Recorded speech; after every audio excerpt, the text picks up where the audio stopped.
Thank you all for being present here. My topic for today is slightly long.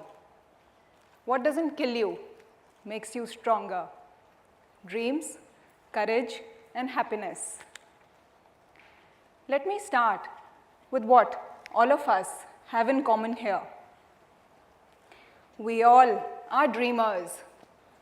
All of us love to dream. We dream while we are sleeping. We dream while we're awake. And at times, we also dream in class, like some of you may be dreaming right now. Dreams.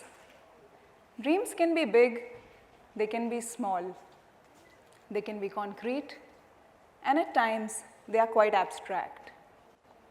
But dreams are what make us and shape us. We are a product of our dreams. No dreams means no goals, and no goals means an aimless life. When I was in college, I was a reasonably serious student. At least that is how I would like to remember myself. I would often dream, what would I do after my B.Tech? Like most B.Tech students, the option of having a big pay package with a big company sounded pretty exciting. And on some mornings, parental advice, try preparing for the civil services, stood before me. So when I was in my final year of college, I mounted on 2 horses, just like Ajay Devgan does in the movie Son of Sardar. How many of you have seen that movie? It's a very interesting stunt that he does. So I mounted on 2 horses and I started preparing for my civil services exam along with my engineering exams. But you see, I was not so adept like Ajay Devgan in riding 2 horses at the same time. So I fell from one and I couldn't clear my civils. But thankfully, I managed to ride the other horse and I cleared my B.Tech. It didn't take me too long to stand up and start again for the second attempt of my civil services. I believe setbacks earlier in life are always easier to deal with.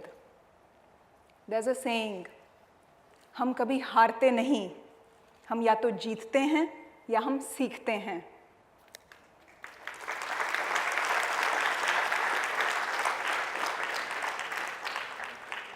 It broadly translates into, we never lose, we either win or we learn.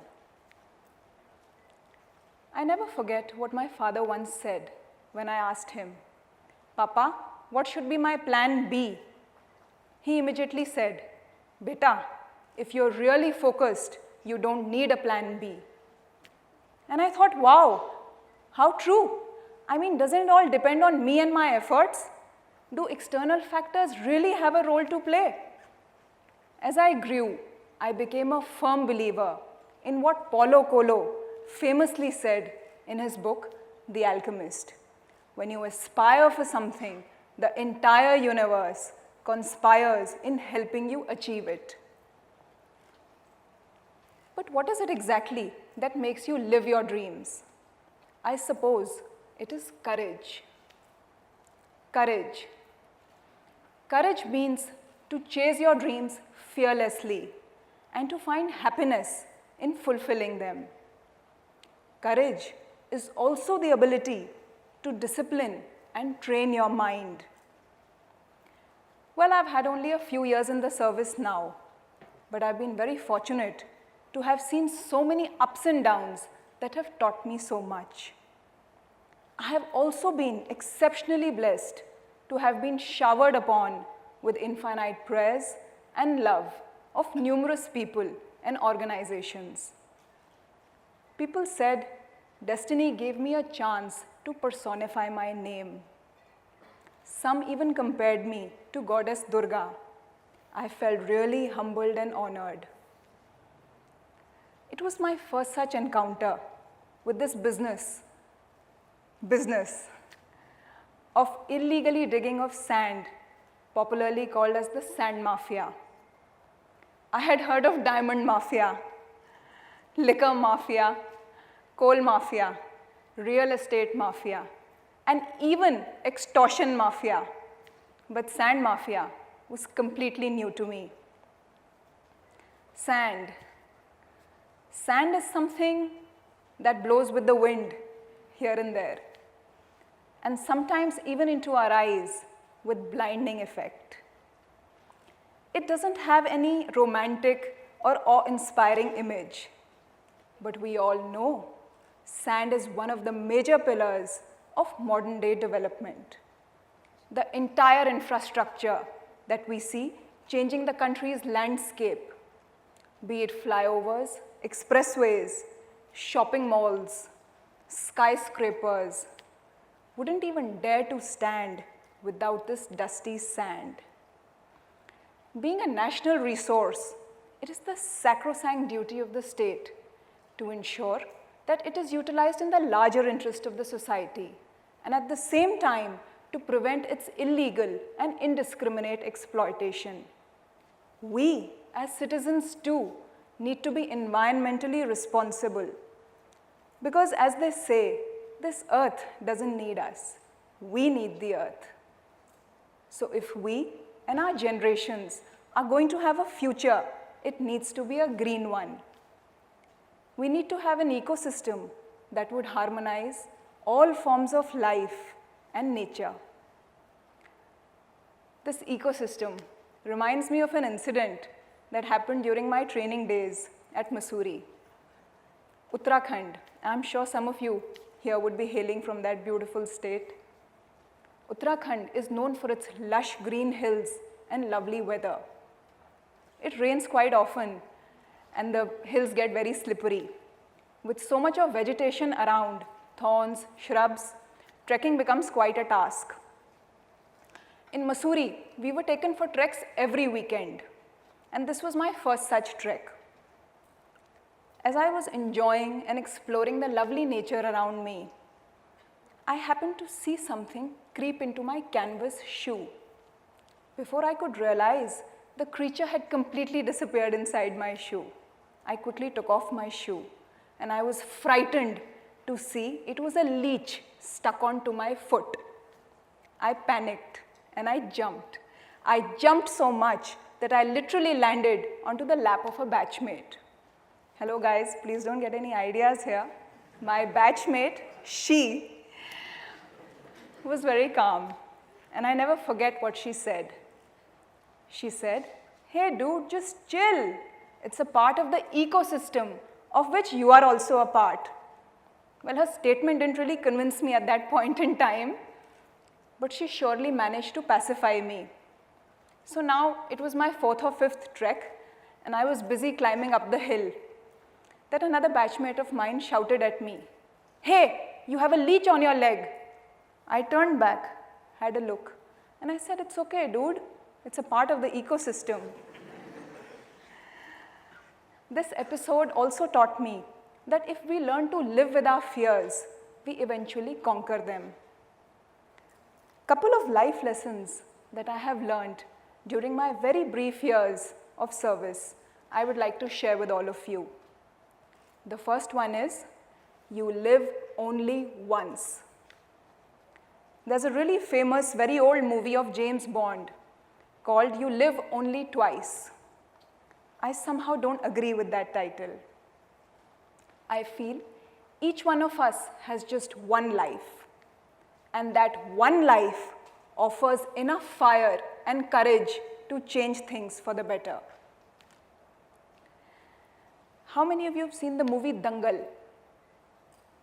Wow, I think almost everybody. And how many of you have seen it twice?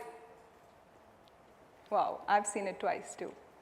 We all know Dangal is based on the real life story of wrestler Mahavir Singh Phogat. Mahavir Singh, in spite of being a very good wrestler, unfortunately couldn't win a gold medal for the nation. He's very sad. More so because he doesn't have a son who can fulfill his dream. Then one day, his neighbors complained to him that his daughters have beaten their sons black and blue. And Mahavir Singh sees a golden opportunity. The rest is history. This nation has some of the best women wrestlers today. What I'm trying to say is that if we all get one lifetime, which I hope you all believe in, then why not live it to the brim, to the utmost potential?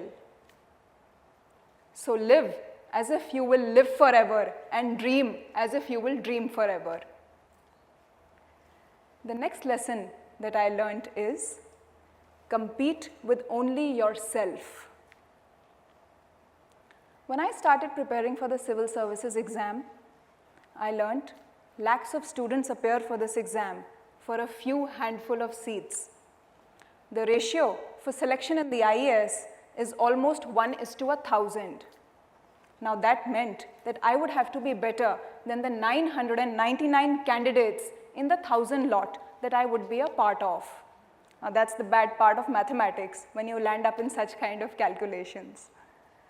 I was very worried. I thought, how would I ever get through? Then I met someone who said to me, why are you worried about the 999 candidates? You only need one seat, and for that one seat, you only need to compete with yourself. When we decide to do something,